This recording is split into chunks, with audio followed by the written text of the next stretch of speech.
Welcome back to the desk. It's about to hit Dusty versus Hydras. What is happening over there? What is. Explain yourself. Well, obviously I'm the coldest of all time, so I had to wrap up warm, and I look like I'm in a bit of a Siberian winter at the moment. I brought my good friend Hasbulla as well. He's here. He's a man of very few words, unfortunately, but I'm sure he's got something to say about what is about to be another banger series on the NLC channel. So let us know what is it. What does he have to say? Let's say, I think Dusty might wipe the floor with this team because I haven't seen anyone from Hydras before, and I'm looking at one of the best AD carries in Europe in Den Voxney. Okay. That's what he's got to say. Funnily enough, the voice sounds really close to yours. Not even an attempt was made, so I'm really proud of you on that one. Have you heard Hey, what he sounds like? It's gonna come. It's gonna be offensive if I try and recreate it. veteran, by the way, hello, man. Welcome to the show yet again. We should Yo, focus in specific parts of this matchup. I think we just had an amazing display of skill in the jungle on the previous match. We should do the same right now to understand how these guys are going to fare against each other. Veteran, guide well, I me. mean, Linkus is absolutely one of the premier talents that we have in the NLC. Previously on Prime League as well, he was like a surprising talent when he debuted with Mouse. And he is one of the players we'll be looking at. But I honestly believe my man over here was absolutely correct. The star of the show is going to end up being Dem Voxney in that bot lane. But Linkas, if he can enable him, or if Panda can perhaps defend Imperial from the onslaught of Dem Voxney, that could end up deciding the series. You also have to think, with the amount that backland roams, maybe if some mid control could come up from Panda, they could lean bot side there. That could be another way to defend. Either way, you can't just talk about Dem Voxney in isolation. You have to talk about his map, and the map, as we just saw in IX7 series, right, can be defined heavily by the jungler, right? Exactly. Don Jay, talk to me about that one because we've seen Yobo just invading and being annoying through every single game. Are we expecting Linkus to do the same? Am I expecting Linkus to do the same as Yulbu? For me, I think Yulbu is Linkus light. I think diet Linkus, and that's not a kind of an offensive kind of Continue. characterization of Mhm. Julbu. I just think that Linkus is the finished product. I think that Julbu's still got to learn a little bit more. I think Julbu's a player that sometimes, if you unsettle him, in the sense of he can't go for these invades, he doesn't have necessarily something to pivot towards. Whereas I think Linkus, for me, can kind of go in multiple directions. If he doesn't get his invades off, he'll still be able to complete clears, be at the right place at the right time, play towards the play marks. So yeah, I think they do have a similar style of play, but I expect the gulf between Linkus and the jungle he's up against to be a bit wider, a bit more of a canyon.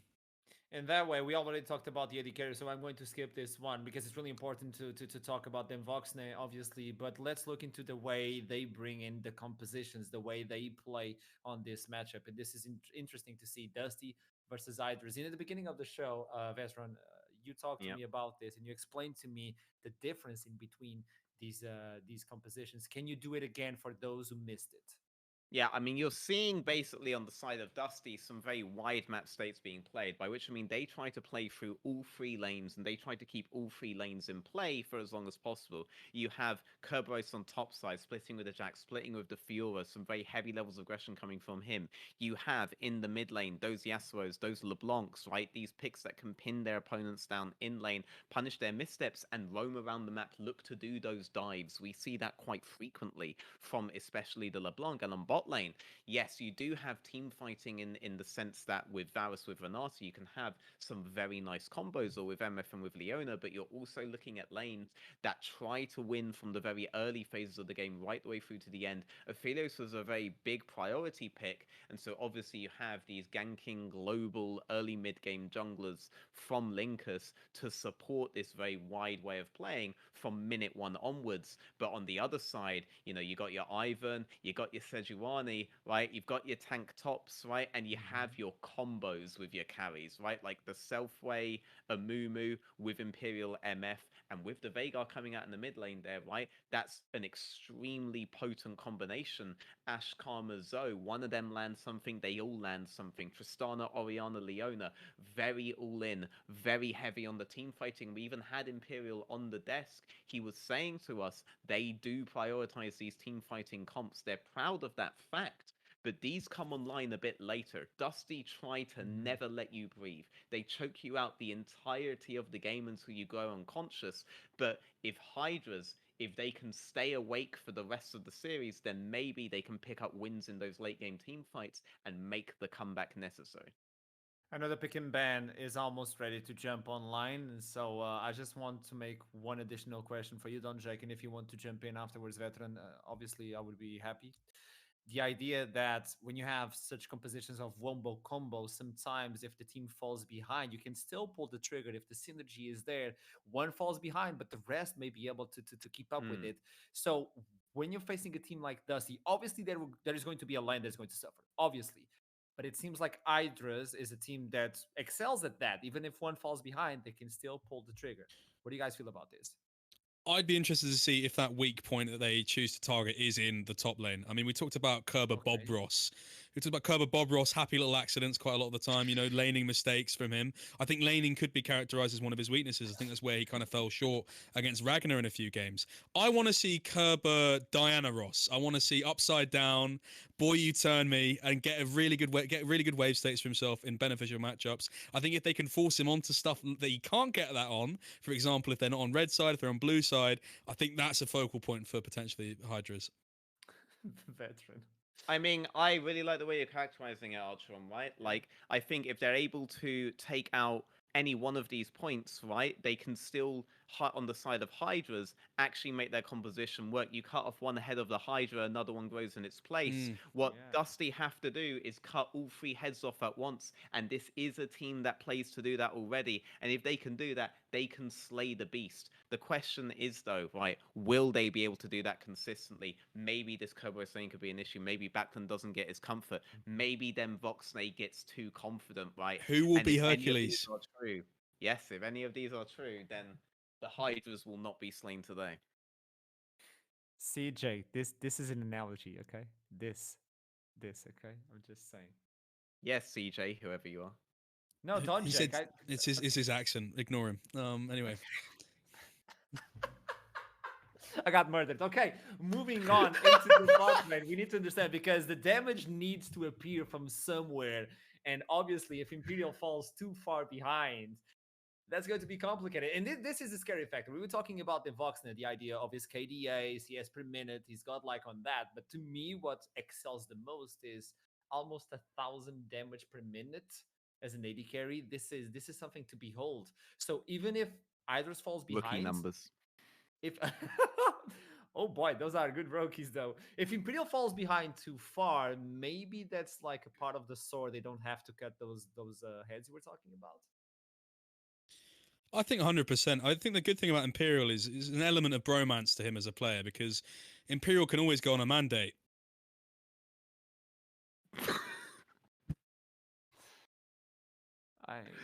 I feel bad for laughing. At this point, I'm not even mad. I'm just disappointed. Look, mate, I have been impressed by Imperial's play in the team fights. All right, I just worry if the guy can even get to that point against such a player as them Voxnay, right?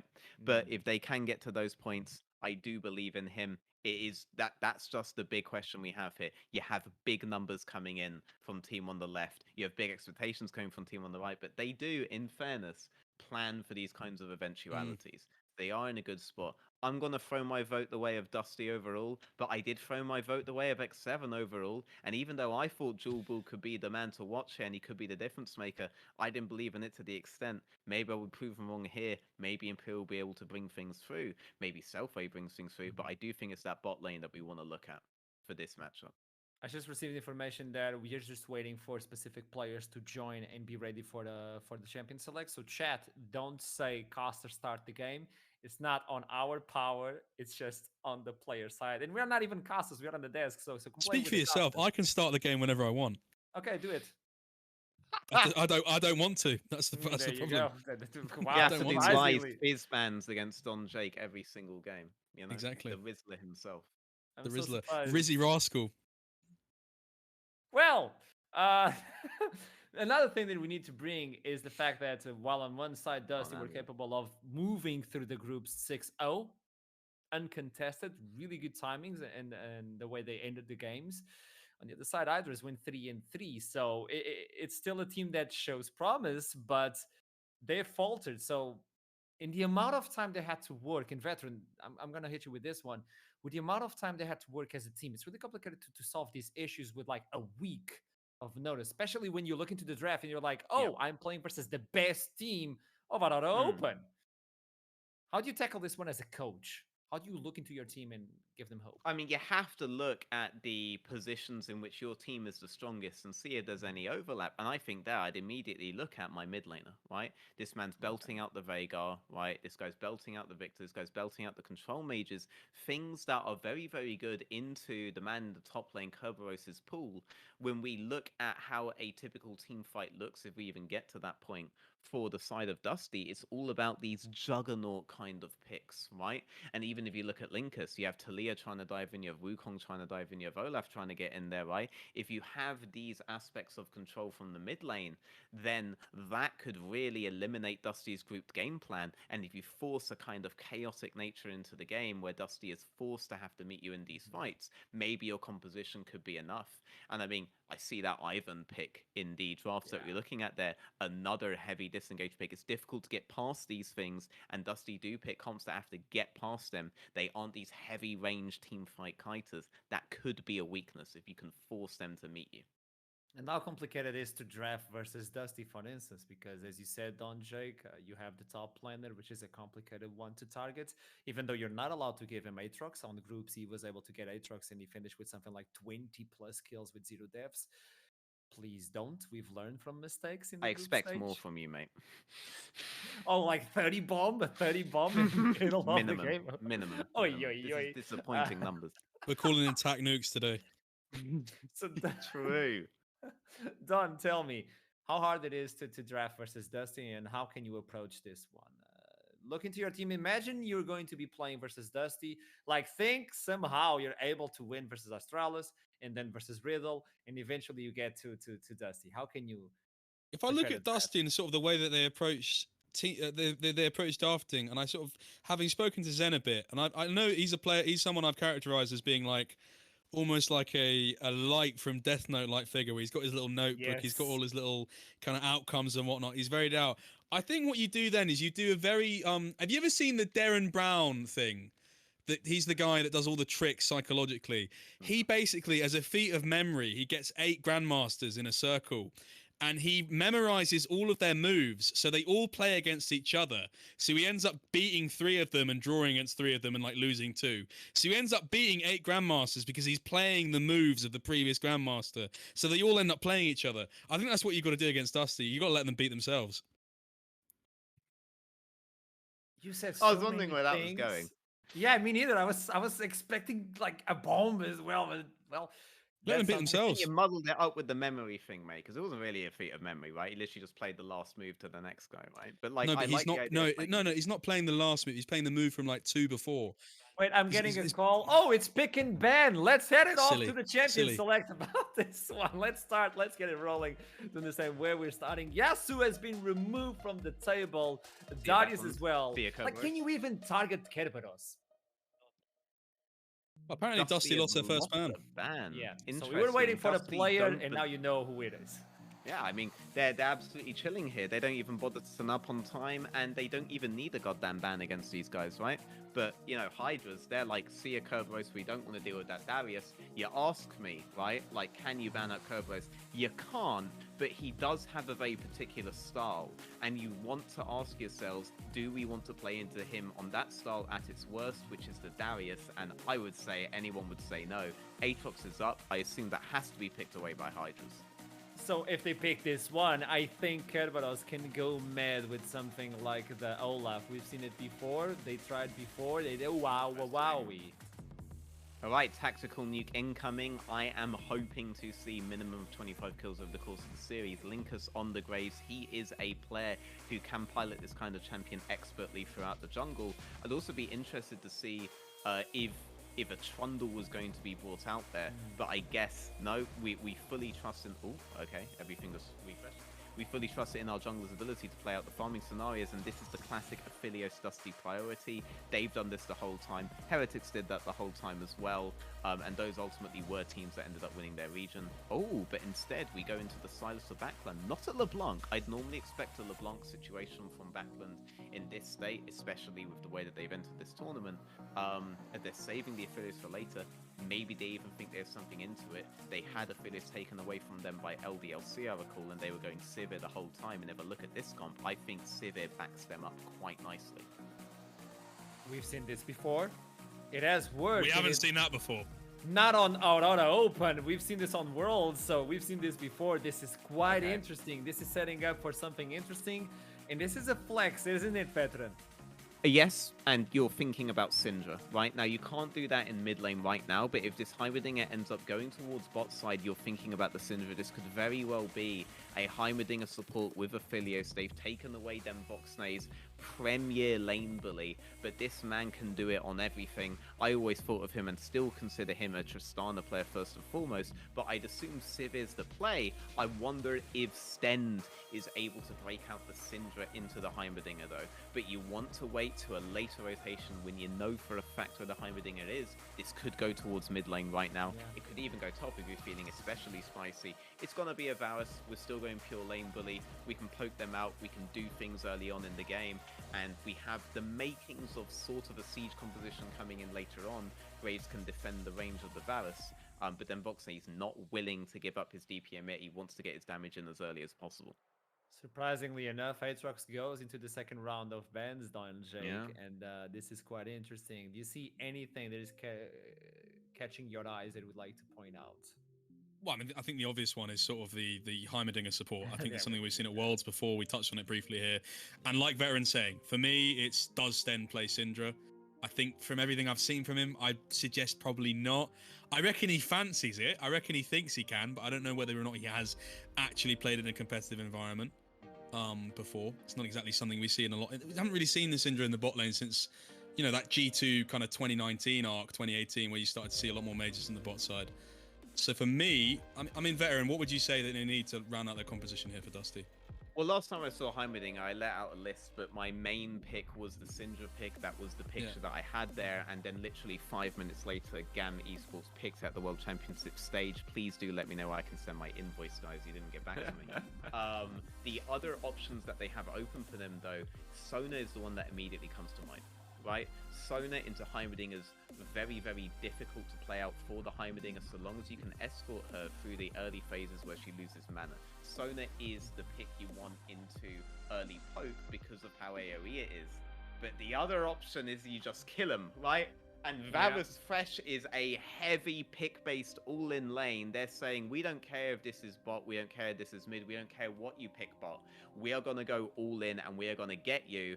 And you know, Hydras, they're choosing between Braum and Nautilus. Nautilus on 6 makes it so Varus can't be safe with the Fresh, but Braum defends you against their aggression early. So are they more scared about them Voxnay Sten taking the game early on, or are they saying, we can play this matchup out like human beings, let's get the Nautilus in so we're secure for the entirety of the game? And it looks like the Nautilus is the one that's going to be locked in, and we have our bot matchup solidified, and we have our mid matchup solidified as well. We have Viego in the jungle, which means Sedge top, Heimerdinger in the mid lane against the Sylas. That's a difficult one to play out for the Sylas. Interested to see what happens. There's a smite mechanic you can do, and I want to see if Linkus does it. You actually have smite on a very, very, very low cooldown before 45 seconds into the game. So if he walks up to one of these turrets and smites one, he can potentially smite multiple turrets and get multiple charges down on his smite, which could be. Yeah, I watched that channel today on the Super server. We all watch it. Oh yeah. How to say you watched that?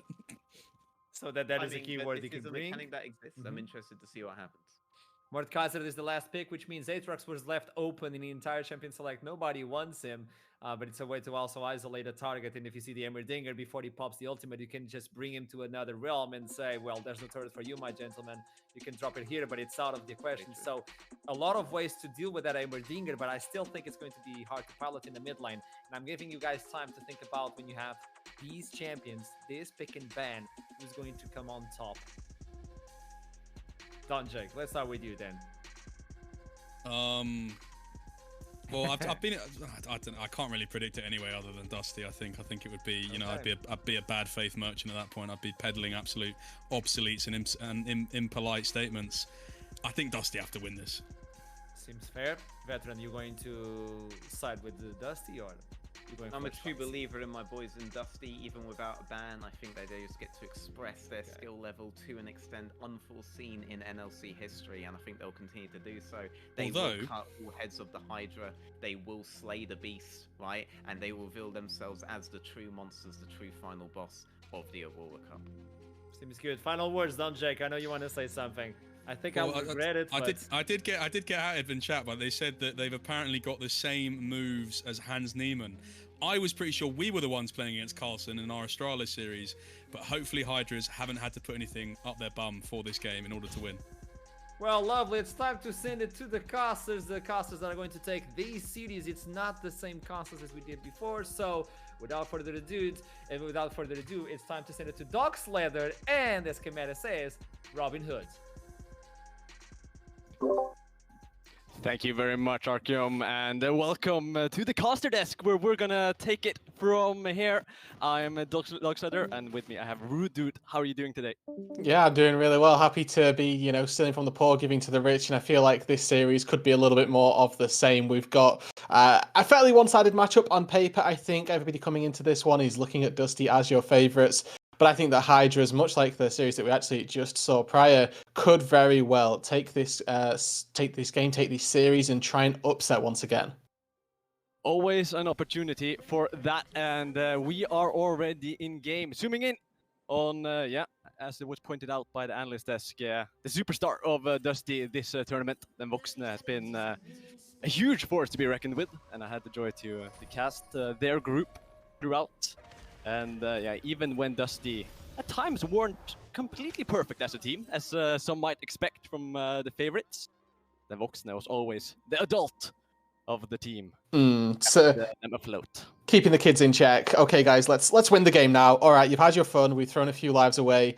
Now we need to close out this game with a 6-0 run through groups. Dusty did a very good job. Hydras, of course, had a much different approach. They came 3-3 and barely made it out of their group. Didn't have to force a tiebreaker, though. Were able to succinctly make it away. And this is the defense that we maybe a little bit expected from this level 1. Obviously, Veteran touched on the Smite Tech versus the Heimerdinger turrets, but 2 turrets out of 3 down in the lane should be fairly good for the time being.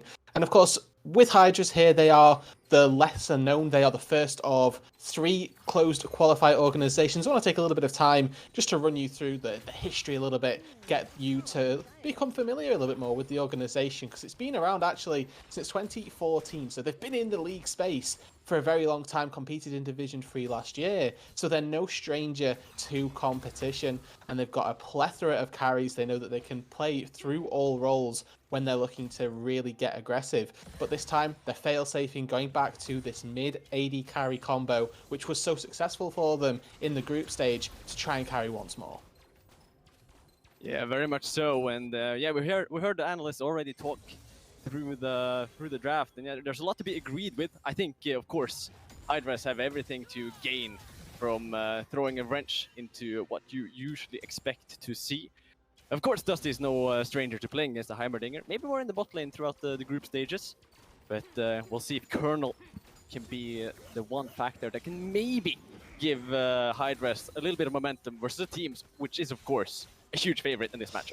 Yeah, and you can already tell just the element of respect being paid by Backland with the Doran shield to begin with. Doesn't want to get poked out of the lane early on. Wants to make sure that they can at least stay the course in that laning phase. Getting pretty low already. You're close to within kill threat of this Heimerdinger. If we start to see a combo come through, it's a great dash on the bomb right there. If that hits, you can really start to take that damage. It's good to see that Colonel's got a few Heimer mechanics down as well. Something neat that you can do is when you're throwing the bomb, when it is mid-air, you can place a turret in between yourself and the target that you're throwing it at, and then it will activate in time for the plasma blast to go off, that larger wave of damage to come on through. And of course, if they're stunned, there's no real way of dodging it.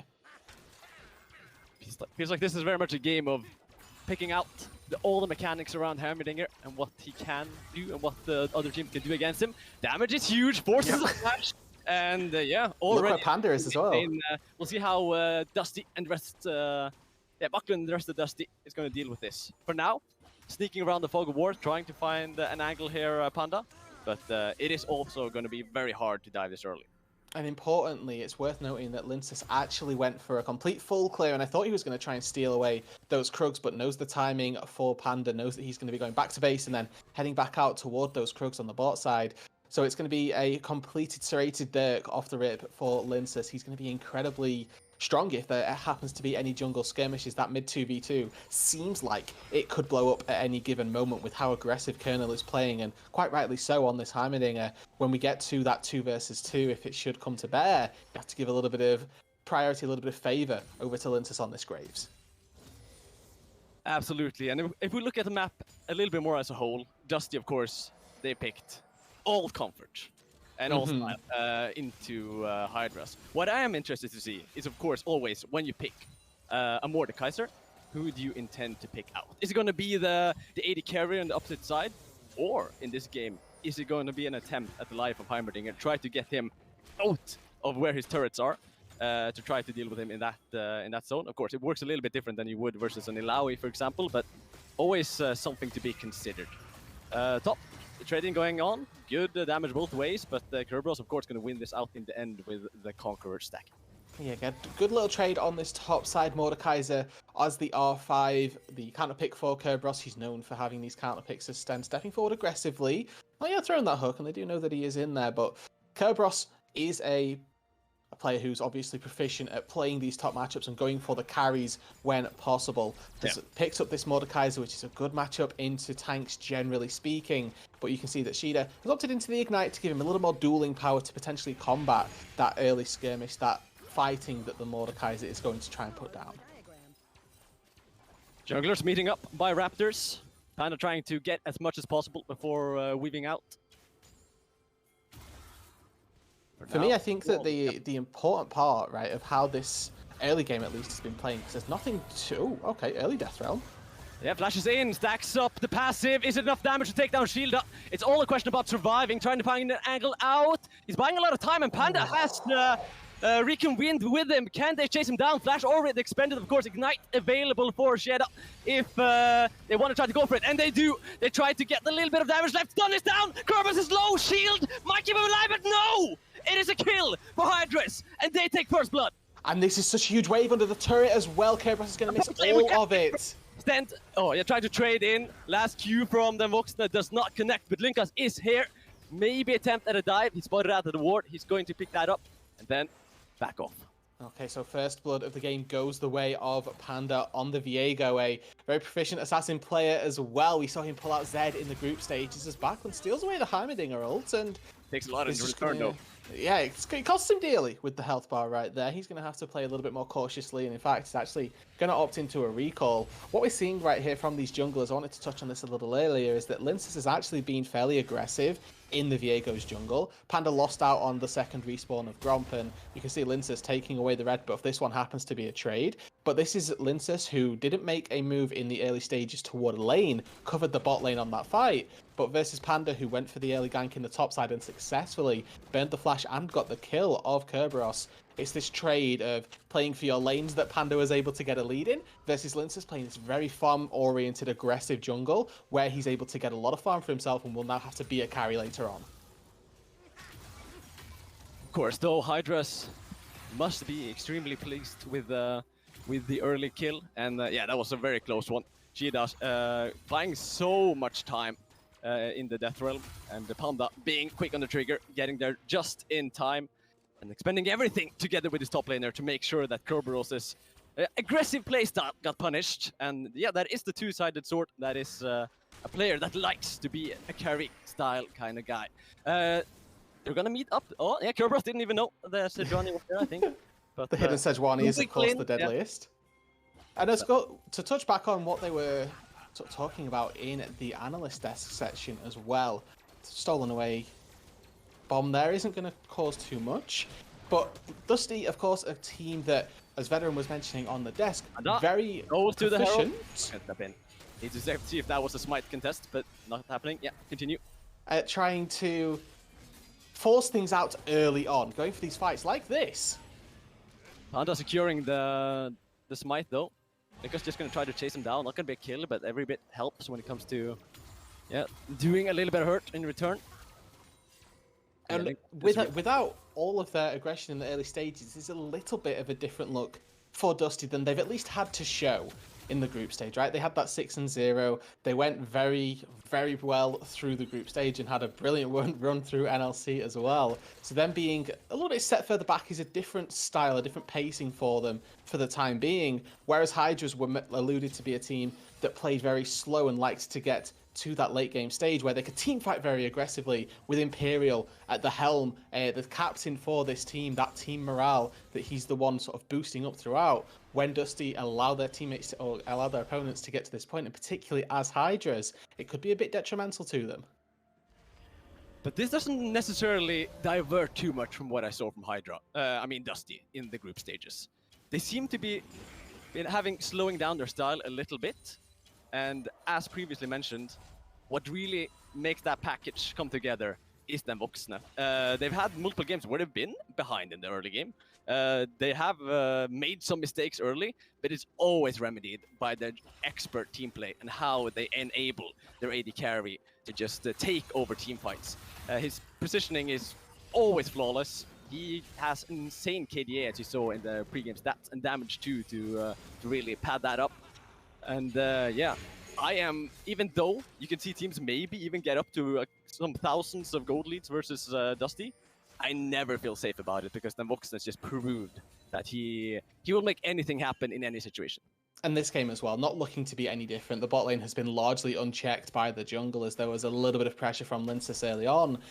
But we still have Den Voxne with a CS lead and, that slight advantage so trying far. to trade into the turrets, but that means Jeda can join in. Has Q ult available. Here comes the rest of the bot lane. And they're trying to chase after. Ultimate is securing the stun, but can they catch up over the wall with the ultimate from Shida? And they pick up another kill for Panda. And I think that's an excellent carry to get the kills onto. And of course, Drake is right nearby. Great roam, great snipe, and a great collapse from Hydras. They secured themselves the dragon off the back of that. Backlund caught just a little too far forward, looked for an aggressive trade he had no business going for. Now Lin's just looking for Colonel, not going to be able to find him. The collateral damage didn't quite have the damage to make the most of it, but with the Heimerdinger being so low and Rift Herald in the inventory, this could be a time for Linces to be very proactive with his Herald and get, again, a big injection of gold. He got that Herald a long time ago, and it's looking almost like it's out. It's 3/4 of the way. It's a fight bot. Bot lane going to go in. Flash out from them. Voxne ultimate from Imperial. Not going to hit both of them. Panda is going in though, and that's the dangerous part. Hook from Stent, but a lot of damage from them. Voxne's poke goes in, gets a stun onto the AD carry. That's the right target to get. Who doesn't have flash anymore, but is there enough to follow up? Stand out of mana, then Voxne pretty much that 2 flashes forward and a kill for Panda again! Is he gonna try to attempt to get Stand to Ace, and he gets a double kill! 4 kills to Hydra, and 4 of them on their jungler. And this is putting all of your eggs in the Viego basket, and let me tell you, that is one that is very deep. Panda, a great carry for this Hydras team when he gets the resources. Has been given 4 out of 4 kills this entire game between all of these teams combined. Yeah, you're absolutely correct. They're trying to get something on the other side of the map, which, as a good team, you have to attempt that when you take such a loss in the bot lane. They are going to get first turret off it, and that, with the platings, is of course a huge win. But it's still not going to even out the gold. Still a couple of hundred up for Hydra. But yeah, just the fact that they even that out by 1 single Herald being popped just means there's still a long way to go for Hydras before they can overcome Dusty. This is to be expected a little bit on this top side. The counter pick of the Mordekaiser Kerberos vastly now ahead in gold with that turret being broken. And you can see, even though Linces is, 4 kills behind, the gold disparity between him and Panda is only roughly 200 gold, 150 gold between that turret and between the farming that he's been able to put out. This Graves still pretty much at parity with Panda when those resets start to come through and we check back in on those items. That Umbral Glaive is going to be finished, tier 2 boots potentially in the works as well. He's got the Swifties, he's even got the Iron Spike Whip. You're looking at those items, you may even give the advantage to Linces. They're relentless, their Hydras. Ultimate from them Voxne to try to stay alive, but Colonel is coming from the flank. Stun will hit, but then Voxne's cleanse is pretty much frame perfect. And this is one of those great tools that the Heimerdinger has, the grenade to start fights off. Now Shida looking for that dash into the mid lane, not going to find Backlund with this attempt. Another grenade goes wide. And you can see the Silas obviously had a pretty rough lane, but equal in CS. No fight to be found. Okay, got a little optimistic with the Viego coming on through. But now that the Silas has reached a bit where a little bit of time now, he's got the Mercury treads and able to move into this top side where, granted, the Viego's got 4 kills, but he's down a level on Linces, and there's actually a numbers advantage for Dusty. Yeah, Panda has to get out. Doesn't struggle too much with that. But you see how Dusty is trying to, obtain as much gold as possible on the map. And Hydras are struggling a little bit to keep up, despite the kill lead. And we've seen this so much throughout the tournament. Teams with more kills but less gold. And then cements how strong Dusty is as a macro team, which is what is going to win it out in the end.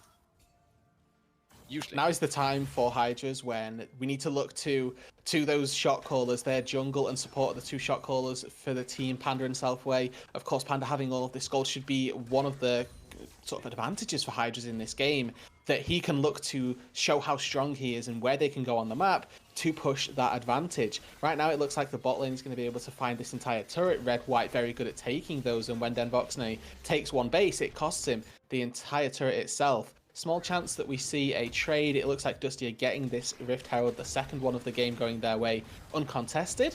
But that dragon spawning in 1 minute, probably going to be the first port of call for some major action. If we look at that gold as well, about 5 minutes ago we were just saying, oh wow, 4 kills to Panda, he's got the tools to start carrying.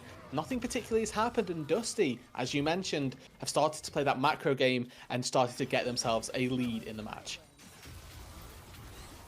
Of course, have to pay attention to the Drakes. Cloud is gone. It's not going to be a Cloud soul. So Hydras probably looking at that as a condition. They go hard on to Backlund, and Ignite is going to make it for sure. Panda getting that one too, getting every single one. And this is a good timing before the Drake spawns. Exactly, catching the mid laner out on their roam down to the bot side. Absolutely perfect for Hydras. Yeah. Contest in the top side is the issue, as Linces doesn't win the smite fight in this instance. So it should be the Drake just secured. Backlund, no TP up in 15. He's not going to be there in time. And if Dusty wants to try and fight for this Drake, they're going to have to make some big TP plays or some big moves down to this Drake. It's very risky to do, and I don't think Dusty feels the need for now. 2 Drakes, you can give that away when you've gotten 2 Heralds yourself. You don't want to lose out the fight when you're now at a member disadvantage. You're just going to pop the Herald, use the priority they had in the mid lane, make Hydras have to go all the way around. Teleport coming in from Shida, but they're going to try to engage. Let's see if they can hit a stun first. They do on the Graves, but the Lantern is excellent from Stead, helping it out. Flash for flash, the Voxne and the support. But look at Kerberos on the flank. He has ulted onto Panda to try to take down the carried member of Hydras, and he's doing a lot of damage. They will maybe get him when he gets out. Yes, it is a kill for a kill, and I think that's a big play from Kerberos and Dusty.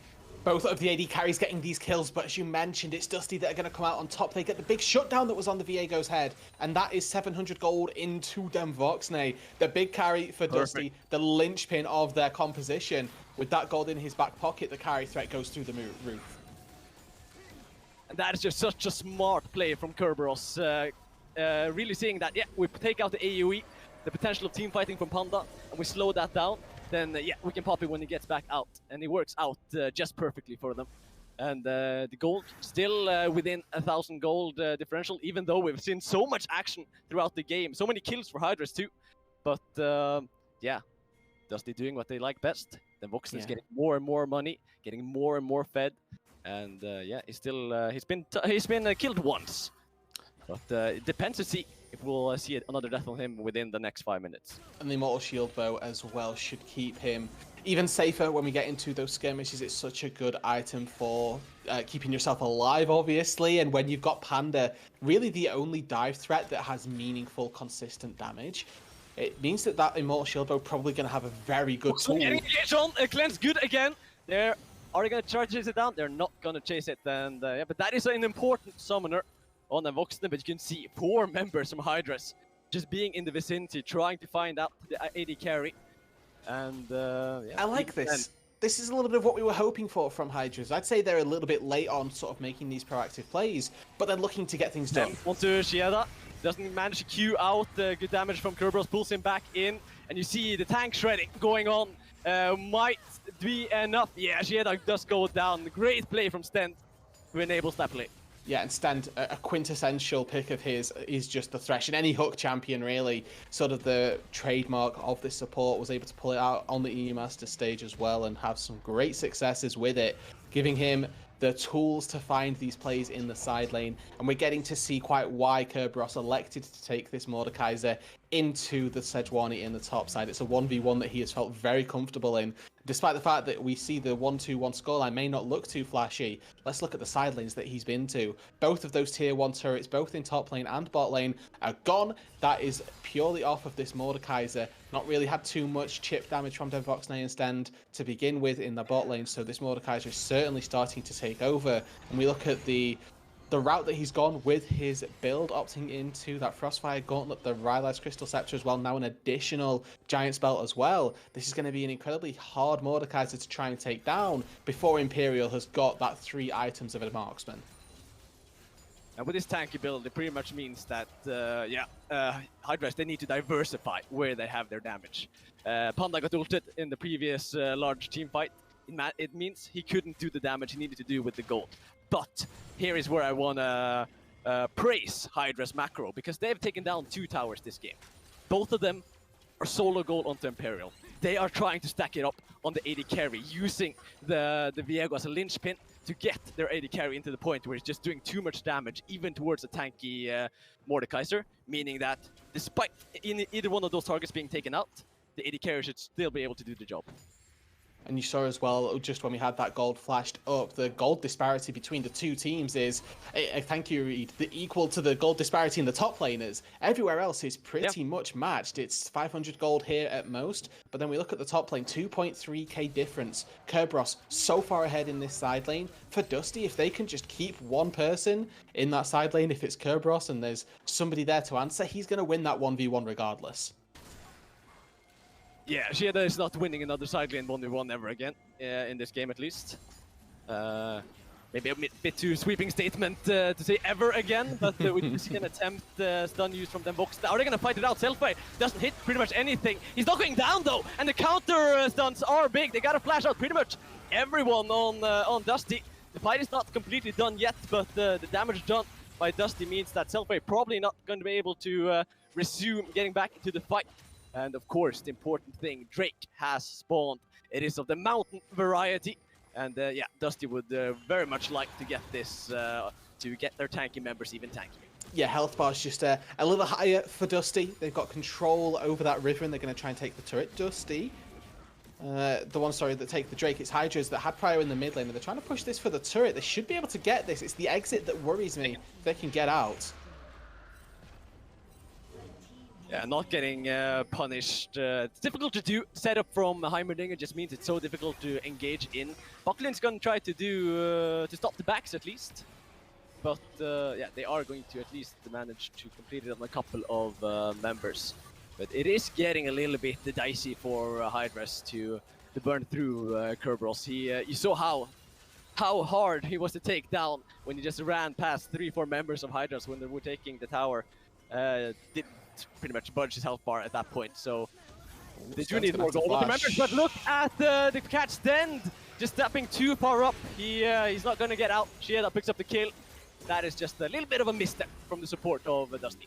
Rare misstep as well. Sten not known for those, but again looking for a hook that he has honestly no business going for. The rest of the team had backed off, had reset on the play, and that gives a lot of window now for Hydras to sort of set themselves up around this top side. We've reached that 22-minute marker, and when we've got carries like Varus, like Aphelios, that Baron's certainly something that you can contest for. Heimerdinger as well, the best mid laner at taking Baron that we have in League of Legends, has got that Leandries too. So if Hydras find another window like that where they get a pick and it's onto maybe a target that's a little more valuable in terms of a team fight perspective, there's a very real world that Hydras can just take that in an instant.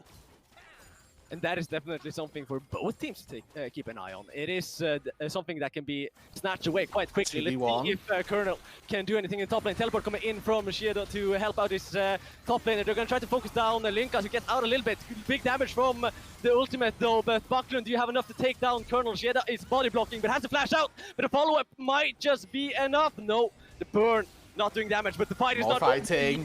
Stand has stepped a little bit too far up. The Voxen tried to do damage, but he knows he can't get any closer again. But Panda can. He's gonna try to find the Voxen. He does have cleanse, but with the stun follow-up from Shieda, if it hits, it might be enough. They try to get him, but they can't really hit the skill shot. So uses stopwatch Buckland. Shieda's split on the wrong side.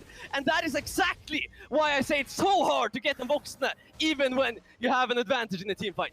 So close to taking down both Backlund and Denvoxne right there, but he holds his summoner spell so well, Denvoxne. Knows that he's got flash, knows that he's got cleanse, stands in the Nautilus knockup, takes it in place right in front of the Nautilus as well. Doesn't get connected on by a hook, knows that he has flash to get away, and as soon as that collapse comes through even further, forces the overchase by Hydras and gets one kill back. Shieda here, great start, great setup, great TP for Hydras. You think this 2v2's going well, and then all of a sudden, even more fighting that's going their way down on the bot side of this fight. Denvoxne and Stend are caught out here, but it is just this little bit of an overchase. They do catch Stend out, he's going to fall, that's the life that you have to pay as a support. But then Panda, you can see he's just sort of greeding a little bit here, waiting to try and bait out Denvoxne cleanse, but he holds it well enough, flashes the Heartbreaker, and a crucial miss there on the Arctic Assault. Misses out on Backlund, not able to find the knock-up when he's going for the second chain.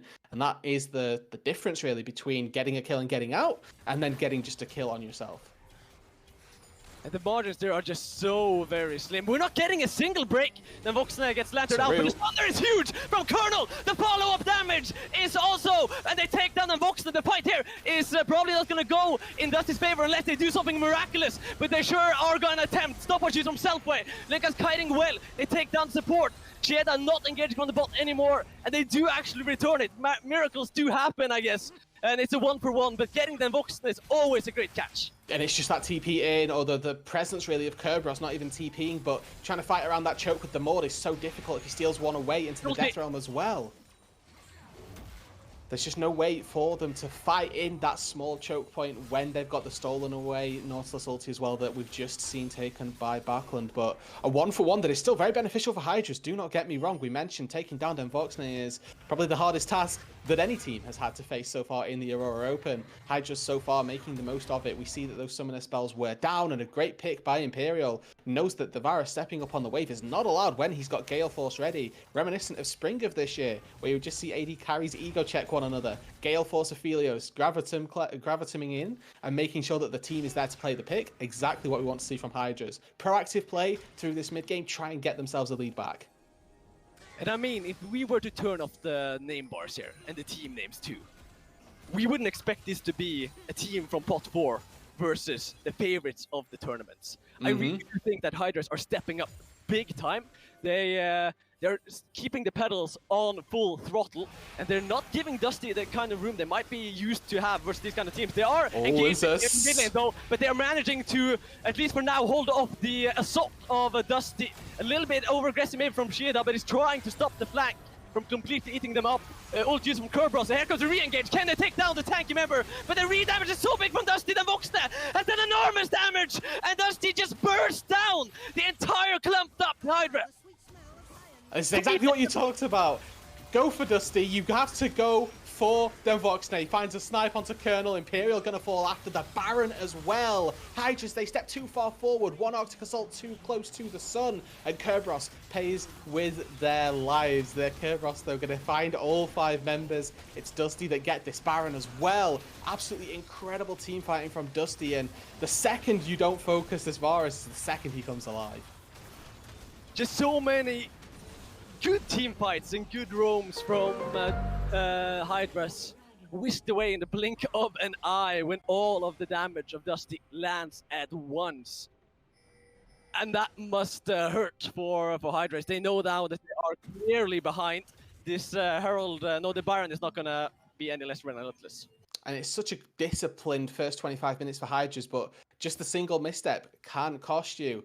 And importantly, once again, Denvoxne, Chain of Corruption, it's going to spread onto all 4-5 members of Hydras that are here.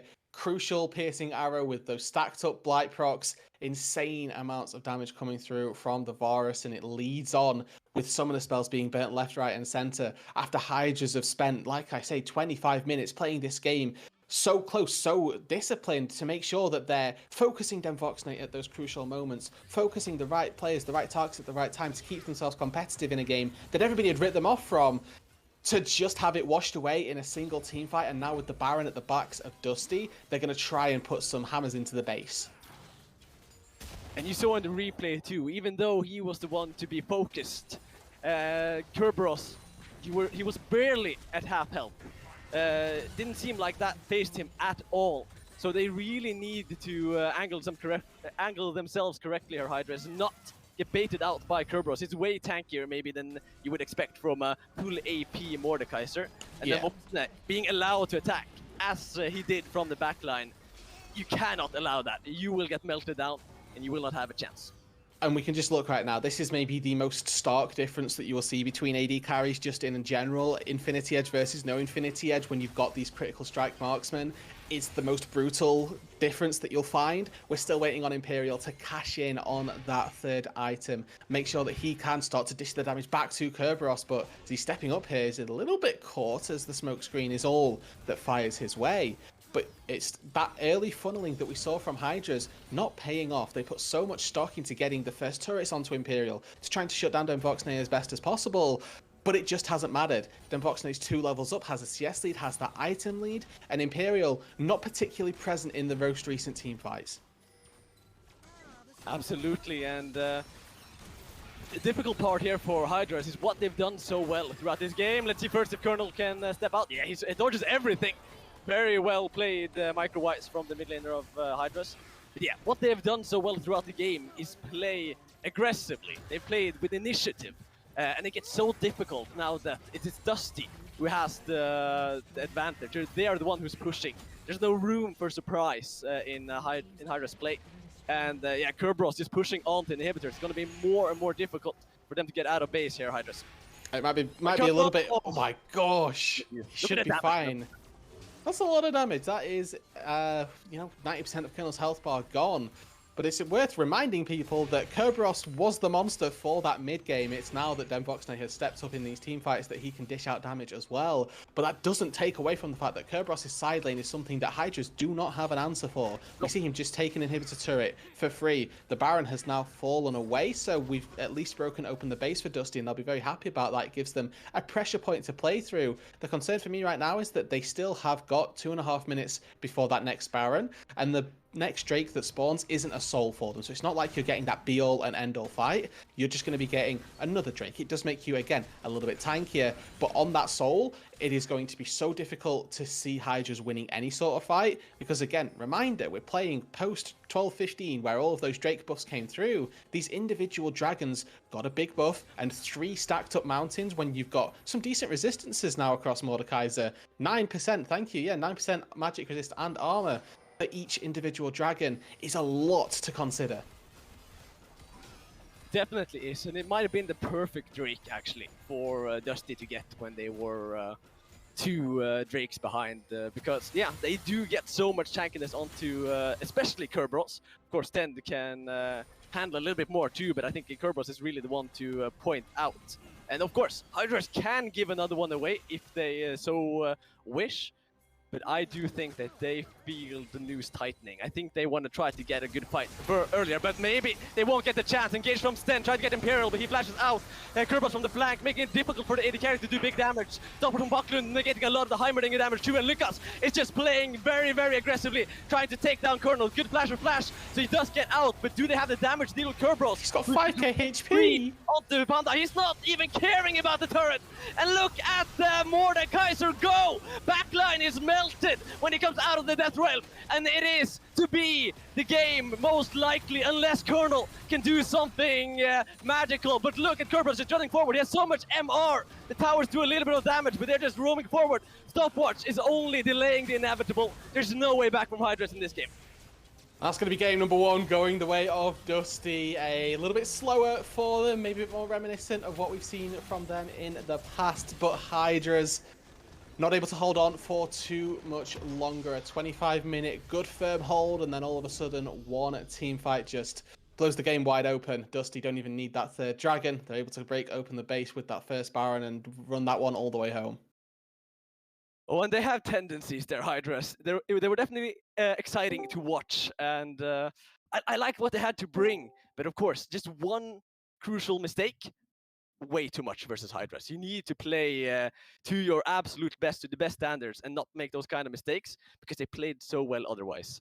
Yeah, and it was just that one mistake. It cost them, and this is why Dusty are the favourites for the Aurora Open, right? Why they're the favourites for the whole tournament. You make one mistake, they punish, and they win the game. Definitely. We'll see more about how Dusty won out in this game. I think we do have also some replays to look at later on. But there were so many of them throughout the game where just everything went almost the direction of Hydras, but Dusty always just a little too strong in not making that lead snowball out and having the macro to redeem the kills that they conceded. Yeah, exactly. And we are going to get a chance now to break it all down. Veteran Arsha and Don Jake on the desk, and take it away.